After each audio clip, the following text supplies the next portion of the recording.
तर तिकडे परभणीत 54 जिल्हा परिषद आणि पंचायत समितीच्या 108 जागांसाठी मतमोजणी होणार आहे। राष्ट्रवादी काँग्रेस सत्ता कायम ठेवणार का याकडे सर्वांचं लक्ष आहे। प्रशासनाकडून मतमोजणीची तयारी ही पूर्ण करण्यात आलेली आहे।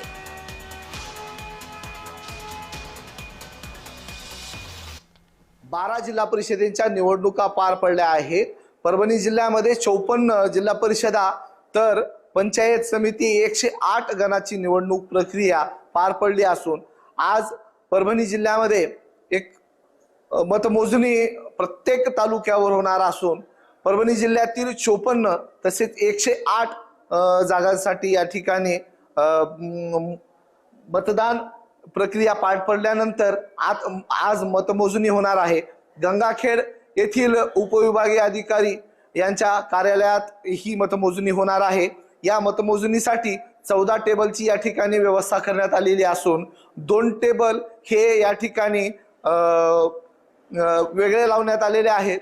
तर पहिल्यांदा पोस्टल मताची या ठिकाणी मोजणी झाल्यानंतर प्रत्यक्षात ईव्हीएम द्वारे जे मतदान झालेलं आहे याची मोजणी पोस्टलच्या मतदानानंतर होणार आहे। परभणी जिल्ह्यातील पालकमंत्री मेघना बोर्डीकर, खासदार संजय जाधव, माजी आमदार मधुसूदन केंद्रे, आमदार राजेश विटेकर, आमदार राहुल पाटील, माजी आमदार सीताराम गंधाट तसेच अनेक नेत्यांची प्रतिष्ठा या ठिकाणी पणाला लागलेली आहे।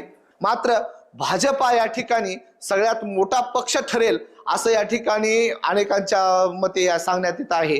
परभणी जिल्ह्यामध्ये जरी राष्ट्रवादी काँग्रेसची सत्ता होती मात्र ती सत्ता आता ती काबीज ठेवू शकतात किंवा नाही हे आता काही क्षणामध्ये आपल्याला कळणार आहे। आजच्या दिवसामध्येच भाजपाची सत्ता किंवा राष्ट्रवादी काँग्रेसची सत्ता या ठिकाणी येते हे पाहणं आवश्यक ठरणार आहे। परभणी जय महाराष्ट्रासाठी रमेश महामुने, परभणी।